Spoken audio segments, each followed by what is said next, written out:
Decidí ir al norte de México por recomendación de un amigo.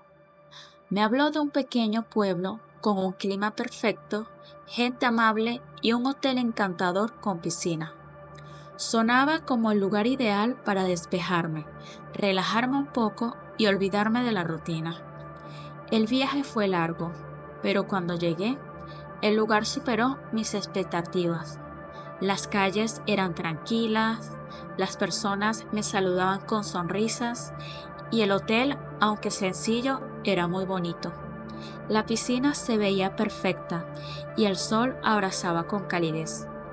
Mi habitación estaba en el tercer piso, con una vista que daba hacia la piscina.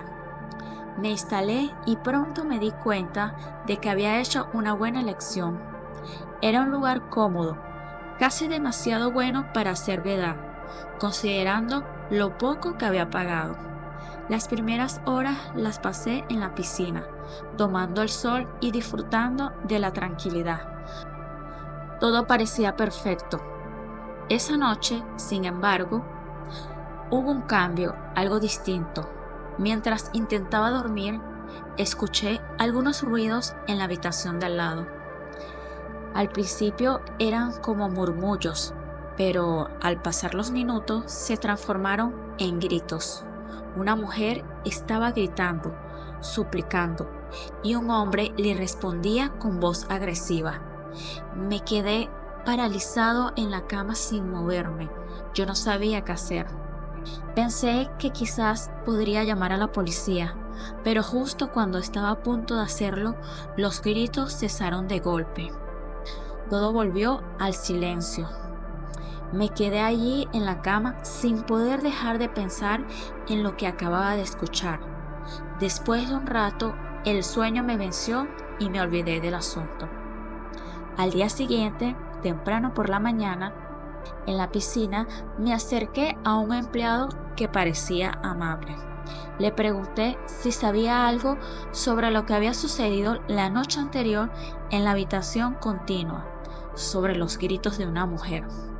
Su reacción fue algo extraño. Se puso pálido y rápidamente me dijo que él no sabía nada, cortando el tema de inmediato. Algo en su expresión facial me causó duda, pero la verdad traté de no pensar mucho en eso. Mientras estaba en un jacuzzi tomando el sol, vi a una mujer sentarse cerca de mí. Era hermosa, casi como una modelo pudiera decir, con unos grandes lentes de sol negro que cubrían buena parte de su rostro. Yo, sin embargo, la observé de reojo y observé algo extraño. Debajo de los lentes, en su mejilla, había un moretón. Me levanté y decidí acercarme para saludarla. La mujer, muy alegre, me devolvió el saludo y pronto estábamos hablando de cosas triviales, bromeando incluso. Pero cuando intenté preguntarle sobre el moretón que tenía cerca en su cara, su sonrisa desapareció. Cambió de tema inmediato, como si no quisiera hablar de ello. Yo la verdad no quise insistir más, pero algo no me cuadraba. Al rato decidí dar una vuelta por el pueblo y preguntarle a algunas personas sobre esa chica. Todos parecían conocerla, pero al igual que el empleado del hotel, cada vez que yo tocaba el tema se ponía nervioso y cortaban la conversación. Nadie quería hablar de ella. Pasaron un par de días y una noche volví a escuchar los gritos, pero esta vez eran más fuertes, más intensos. La mujer discutía con un hombre. Al parecer era su esposo. Escuché golpes y más gritos. Decidí que yo la verdad ya no podía quedarme callado. Tuve que llamar a la policía. Al principio me escucharon, pero cuando mencioné a la mujer, la llamada se cortó abruptamente. Quedé con el teléfono en la mano sin saber qué hacer. Al día siguiente, mientras caminaba por el pueblo, vi a la mujer con su esposo. Él vestía como un vaquero, con ropa muy ostentosa. La mujer de nuevo llevaba los lentes negros. Me acerqué para saludarla, pero el esposo se molestó. Nada pasó a mayores, pero el ambiente se volvió algo intenso. Mientras ellos se alejaban, un hombre se me acercó en silencio y me dijo: "No te metas en lo que no te importa". La verdad, esa frase me dejó muy pensativo. Esa misma noche volví a escuchar lo mismo, los gritos, los golpes, pero esta vez yo no pude contenerme. Salí de mi habitación y fui directo a la puerta de al lado. Toqué muy fuerte, los gritos desaparecieron de inmediato. El esposo abrió la puerta y sin rodeo me dijo que no sabía en qué me estaba metiendo, que era mejor que me mantuviera alejado. Me lanzó una última advertencia, pero la verdad yo no me sentí intimidado. Le dije que lo iba a denunciar por abuso. Él se quedó tranquilo, sonrió y cerró la puerta. El silencio que siguió fue perturbador. Al día siguiente me desperté con una sensación bastante extraña. Yo sentía que algo iba a pasar, que algo no estaba bien. Al moverme de la cama sentí algo pegajoso. Al levantar las sábanas vi que estaban llenas de sangre. Obviamente me puse bastante nervioso. Mi corazón empezó a latir muy fuerte. Entre la sangre había una carta que decía que me había metido con un cartel de narcos y que iba a pagar por ello. Entré enseguida en pánico, bajé corriendo a la recepción, pero los empleados me evitaban. Nadie quería mirarme a los ojos. Finalmente, el joven que trabajaba en la piscina me tomó del brazo y me dijo que tenía que irme, que me estaban buscando para matarme. Me recomendó huir de inmediato sin esperar mucho. En la recepción vi a la mujer. Intenté hablar con ella, pero me dijo con frialdad que era feliz con su esposo. Fue como si nunca hubiera habido una conexión entre nosotros. Afuera vi a un grupo de hombres armados. Estaban esperándome. Corrí hacia la habitación lo más rápido posible. Recogí mis cosas, agarré lo que pude y escapé por la parte trasera del hotel hacia la piscina. Logré tomar un taxi escondido. Le pedí al taxista que me llevara al aeropuerto lo antes posible. El taxista me llevó en silencio, pero cuando llegamos al aeropuerto sacó una pistola y me apuntó. Mi corazón casi se detuvo. Pensé que era mi fin, pero en lugar de disparar, me miró a los ojos y me dijo: "No regreses nunca más a ese pueblo". Guardó el arma y me dejó ir. Regresé a mi país bastante asustado y sin contarle a nadie lo que había vivido. Todavía a veces escucho esos gritos en mi cabeza. Todo en mi vida parecía haberse venido abajo al mismo tiempo. El trabajo era un desastre, más horas de las que podía aguantar. El jefe era insoportable y no había un día en que no me llevara el estrés a la casa. Para colmo, mi relación acabó de la peor manera posible. Un par de semanas atrás, él simplemente dejó de contestar mis mensajes y cuando al fin lo hizo, fue para decirme que necesitaba espacio. Eso fue todo. Ni siquiera se molestó en explicarlo más. No aguantaba más. Por eso, cuando mi amiga Laura me sugirió viajar y despejarme un poco, no lo pensé 2 veces.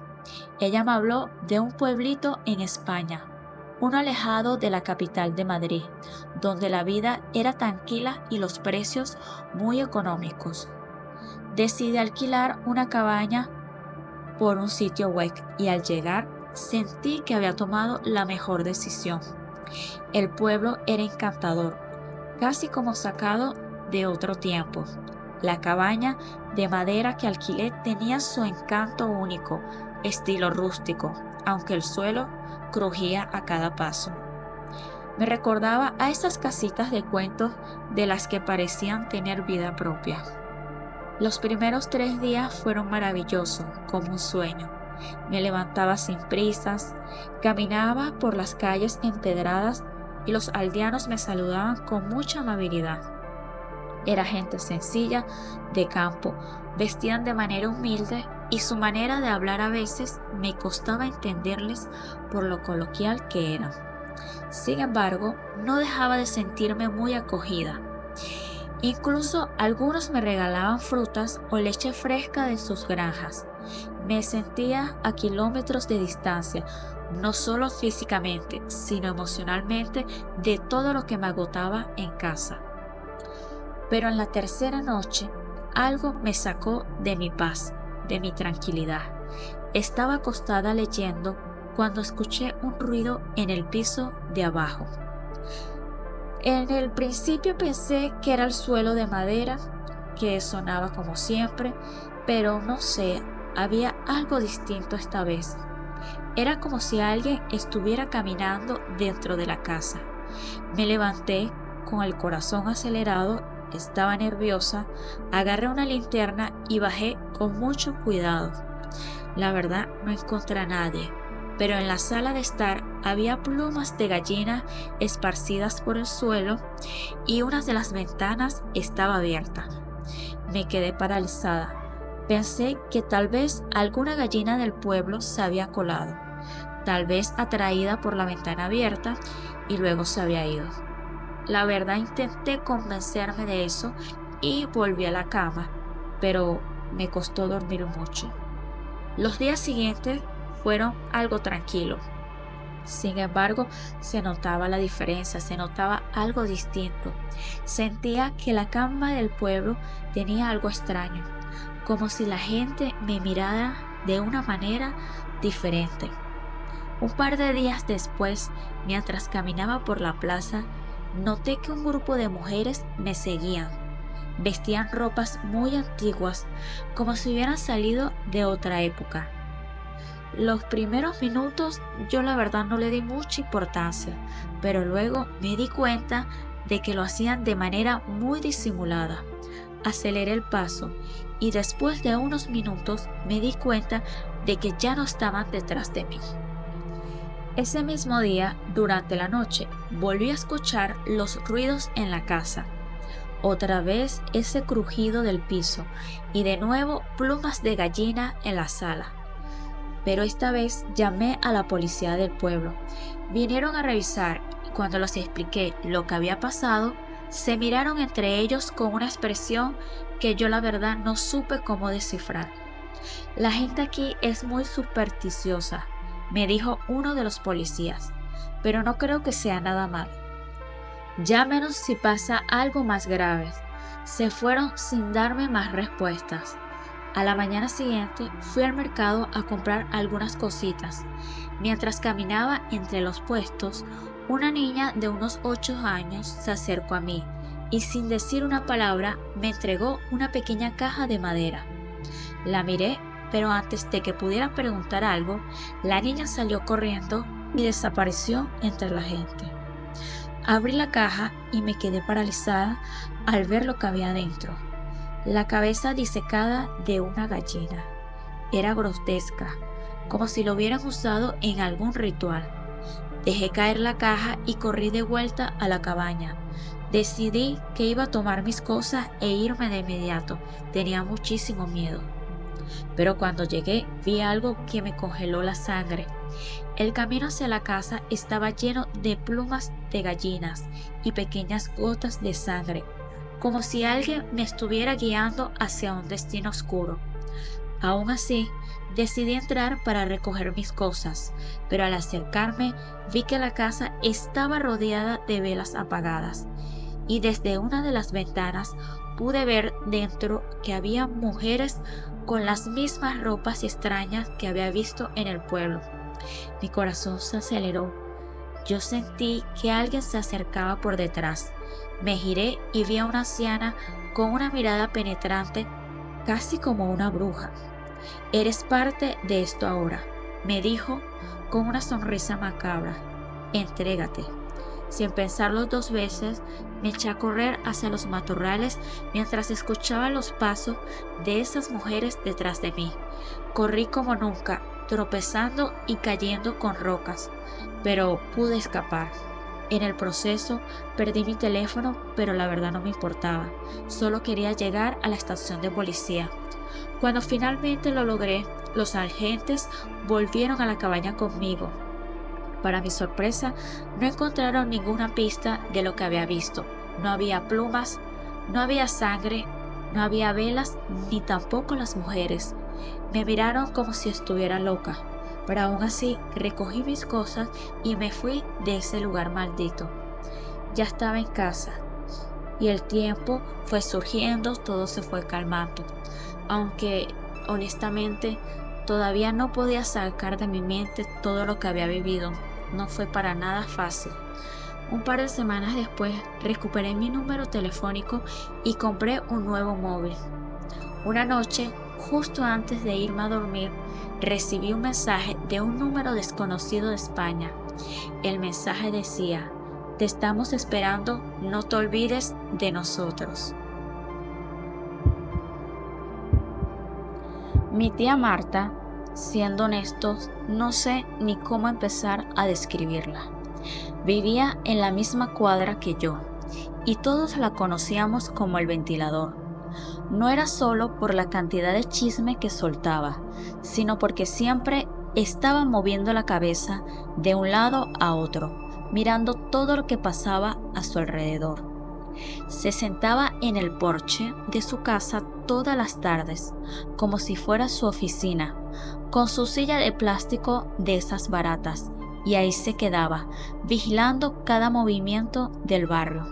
Si pasaba alguien caminando, ella sabía de dónde venía y a dónde iba, quién lo esperaba, cuánto tiempo llevaba fuera.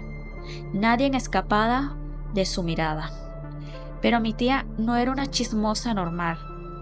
Si alguien discutía en la esquina, ella se levantaba en un sopetón y corría a meterse en el pleito, como si fuera parte de su deber cívico. ¿Y qué decir si el chisme era dentro de una casa? Eso no la detenía, se acercaba hasta las ventanas y pegaba la oreja sin vergüenza alguna.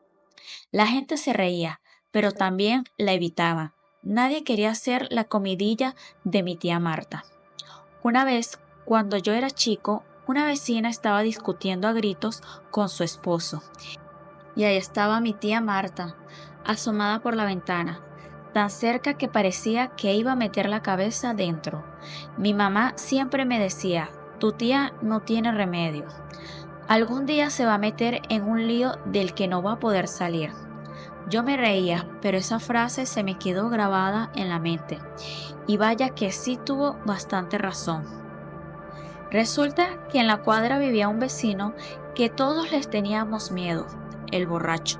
Se llamaba Don Ramón y era un tipo grande y mal encarado que llegaba todas las noches a su casa dando escándalos, medio tambaleándose, y de ahí siempre empezaba el escándalo.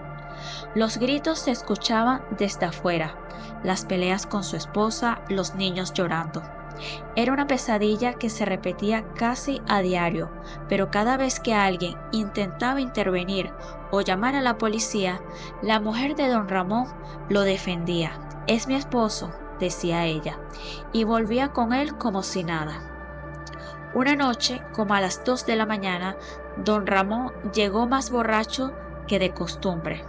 Yo estaba despierto porque el calor no me dejaba dormir y empecé a escuchar los gritos, los de siempre. Al principio intenté ignorarlos, pero los golpes que se oían eran tan fuertes que me levanté de la cama y me asomé por la ventana. La calle estaba vacía y solo se escuchaban los alaridos de la esposa y los hijos de don Ramón. Parecía una escena de terror, pero todos ya estábamos acostumbrados a ese ambiente tan macabro y perturbador. Fue entonces cuando vi a la tía Marta. Esa señora estaba con su bata de dormir corriendo hacia la casa de don Ramón como si fuera un maratón. Yo me dije: ahí va otra vez a meterse donde no la llama. La vi acercarse a la puerta de la casa y pegar la oreja. Lo que no se dio cuenta fue que la puerta estaba entreabierta y en el momento que intentó apoyarse en ella, la puerta se abrió de golpe y mi tía cayó adentro, como una película de comedia. Don Ramón, en su borrachera, se dio cuenta de que alguien había entrado y pensando que era su esposa, agarró a mi tía por el pelo, la arrastró hasta el cuarto donde estaba el resto de la familia. Los niños y la esposa aprovecharon la confusión para salir corriendo de la casa, pero mi tía quedó atrapada con ese psicópata. Lo peor fue que en su estado, don Ramón no se dio cuenta de que estaba golpeando a la persona equivocada. Le dio una paliza horrible, mientras mi tía gritaba pidiendo ayuda. Yo, al escuchar los gritos, salí de mi casa junto a algunos vecinos. Al principio pensábamos que don Ramón estaba golpeando a su esposa como siempre, pero cuando nos dimos cuenta de que los gritos no eran los de ella, sino los de mi tía Marta, fue un shock para todos. Nos miramos sin saber qué hacer, pero en ese momento algunos hombres del barrio decidieron entrar corriendo. Entre varios lograron sacar a don Ramón de encima de mi tía, que estaba, la verdad, muy mal, sangrando y con moretones.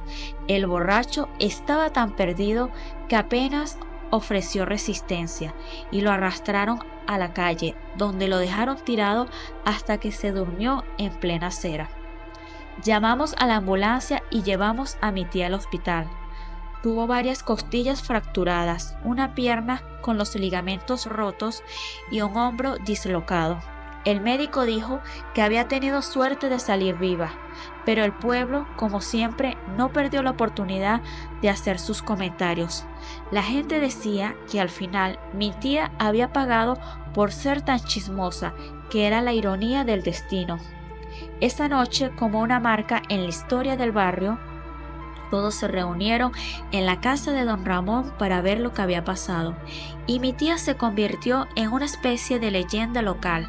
Mientras tanto, la esposa de don Ramón volvió a su casa con los hijos como si todo siguiera igual. Para sorpresa de nadie, siguió con él, aguantando sus borracheras y maltrato, hasta que un día, en uno de sus acostumbrados desastres, don Ramón cayó borracho en un río y se ahogó. Algunos decían que era la justicia divina. La esposa no perdió tiempo y en un par de semanas se consiguió otro esposo, pero también borracho. Pero al menos este no le pegaba. Mi tía Marta, después de esa noche, nunca más se sentó en su porche a chismosear. Algo cambió en ella. Ahora los domingos va a misa con un grupo de cristianas del pueblo. Es como si el susto le hubiera dado un giro a su vida, o quizás ya no quería arriesgarse a más líos. A veces paso por su casa y la veo callada rezando, pero aunque ya no hable mucho, sé que no ha dejado de ser la misma de siempre. Porque, seamos honestos, el que es chismoso lo es para siempre, solo que ahora prefiere escuchar los chismes que le cuentan las señoras de la iglesia. En cada pueblo pequeño siempre hay un loquito. Ya sabes, esa persona que parece haber perdido la cordura y anda por las calles pidiendo comida, a veces dinero y a veces duerme en algún rincón o en una plaza debajo de un techo de cartón. Mi pueblo no era la excepción y cuando tenía 14 años más o menos, había un loquito muy conocido que todos llamaban Café.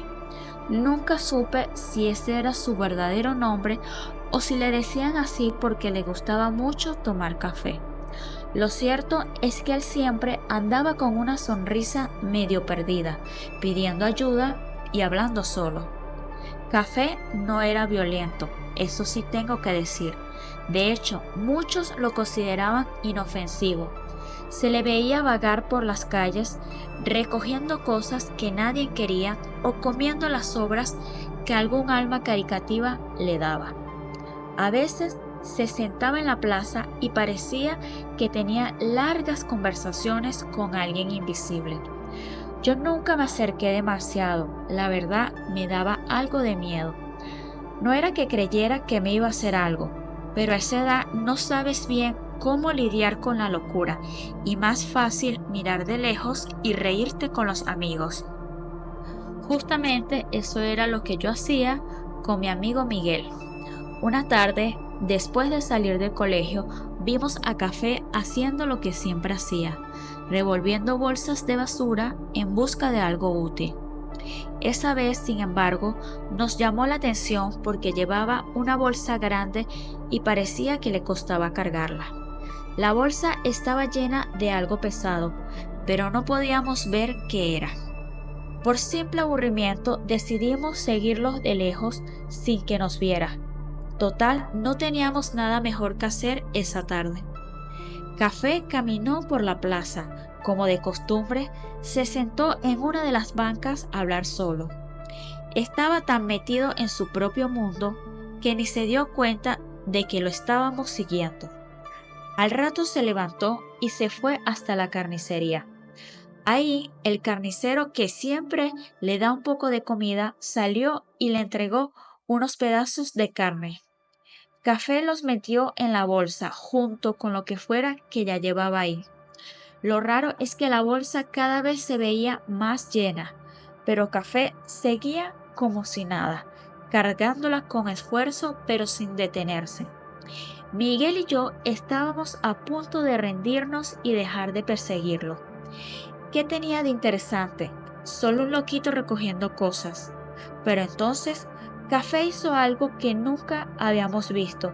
Se dirigió a la iglesia del pueblo, la que estaba cerca de la plaza, y entró por una puerta trasera que solo usaba el cura. Esa puerta siempre estaba cerrada con llave. No había forma de que alguien que no fuera el padre pudiera entrar. Pero Café no solo entró, dejó la puerta abierta.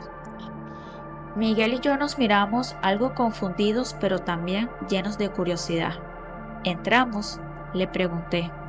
Obvio, vamos a ver qué está haciendo ese loco ahí, me respondió Miguel riendo nervioso. Nos acercamos con cuidado sin hacer mucho ruido y nos colamos por la puerta trasera antes de que alguien nos viera.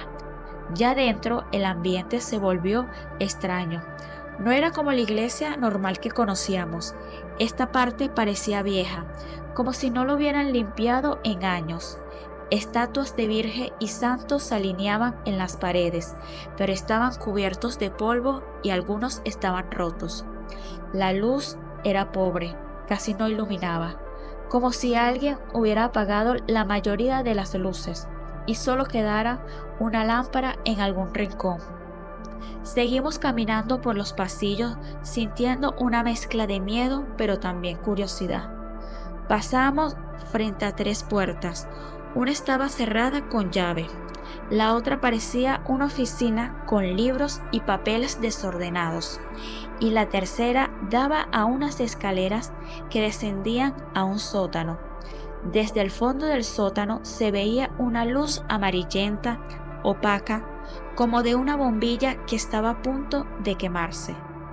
¿Bajamos?, me preguntó Miguel con los ojos brillando por la emoción. Yo no quería, la verdad, pero la curiosidad me ganó. Nos acercamos a las escaleras y sin hacer ruido comenzamos a bajar. Los escalones sonaban un poco, pero no lo suficiente como para alertar a Café de que había alguien en el sótano. Cuando llegamos justo al final del sótano, lo que vimos nos dejó paralizados.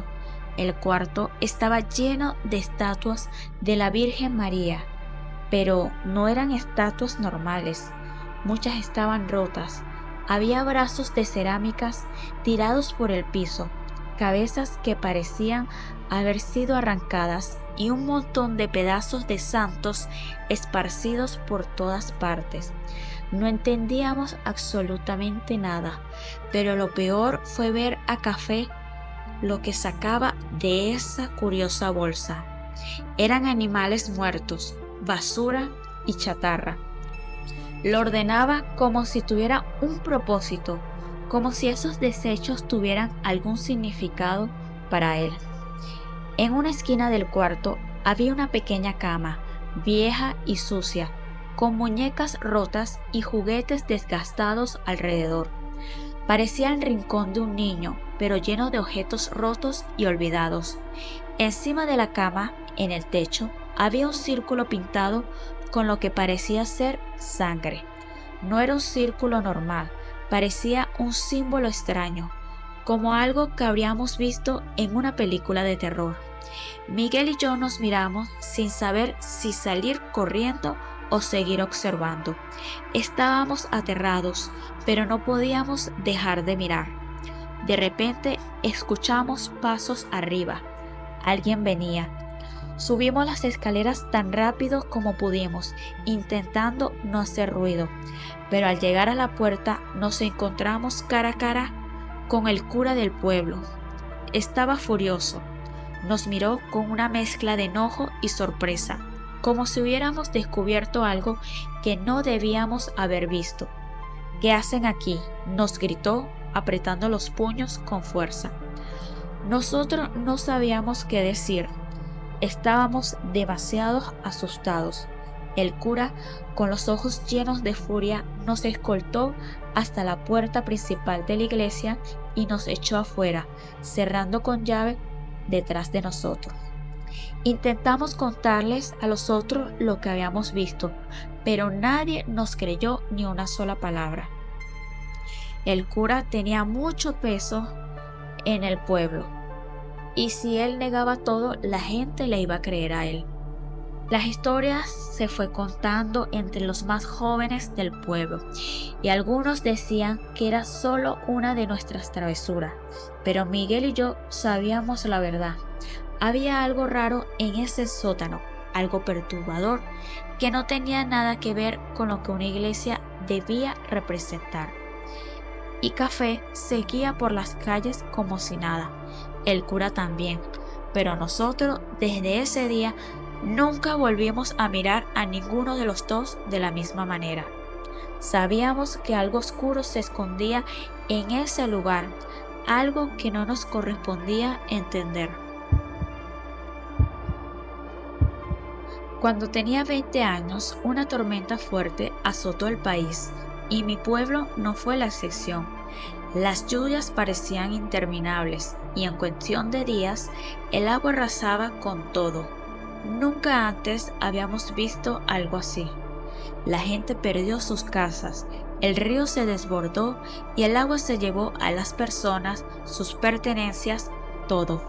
Nosotros, mi familia y yo estábamos bien por el momento, pero la situación empeoraba cada día y nadie podía estar tranquilo. No sabíamos cuándo pararían las lluvias ni si el agua iba a llegar a nuestra casa. El pueblo se transformó en un lugar de desesperación. Las casas de muchos se destruyeron por completo y cada día aparecían nuevas historias de desaparecidos.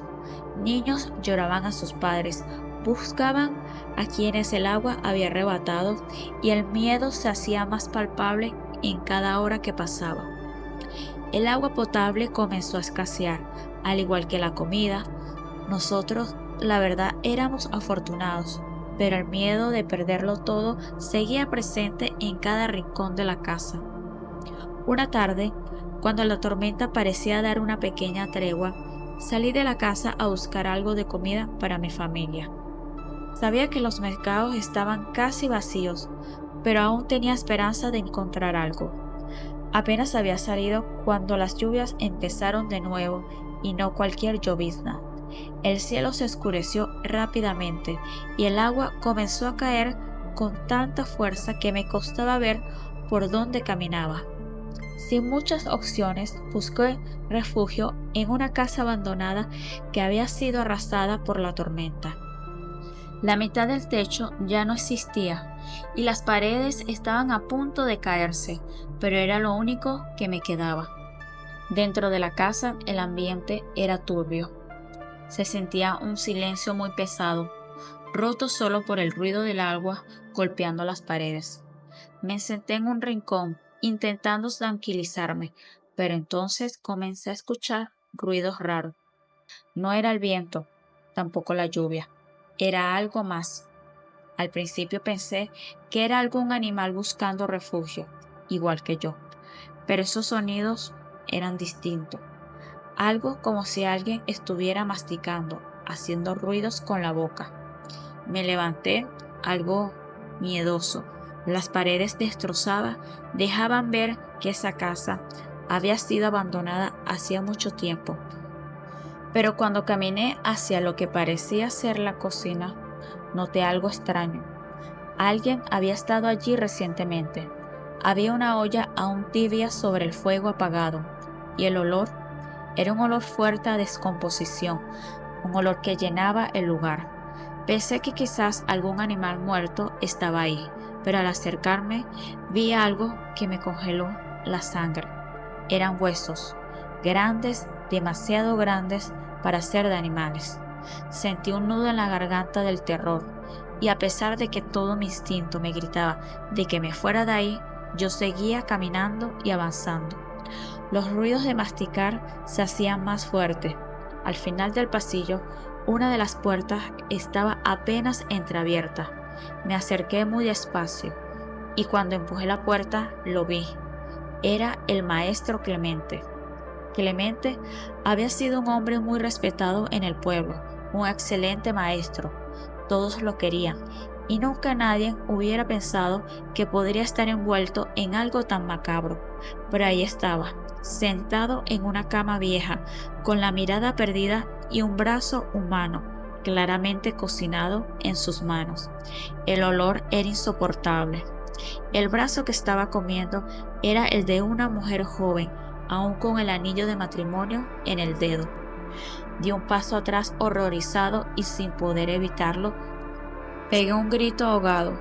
Clemente levantó la cabeza con los ojos vacíos, pero con una especie de calma perturbadora en su rostro.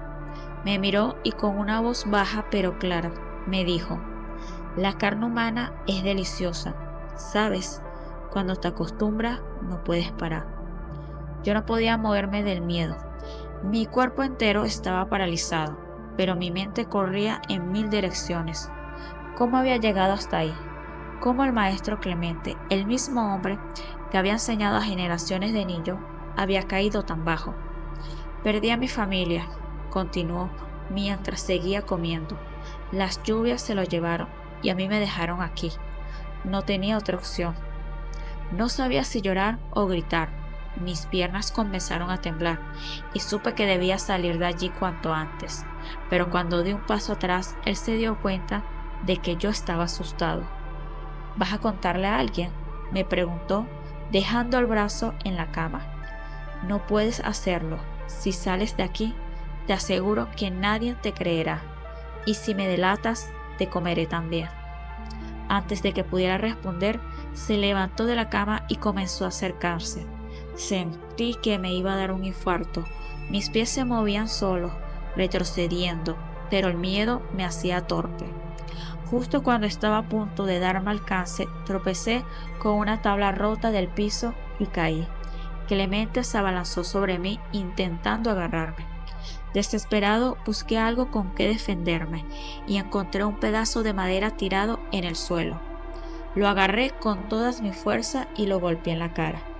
El maestro cayó hacia atrás, aturdido, pero seguía moviéndose, intentando atacarme. No había tiempo para pensar. Me levanté y corrí hacia la puerta. El sonido de la casa derrumbándose detrás de mí estaba allí.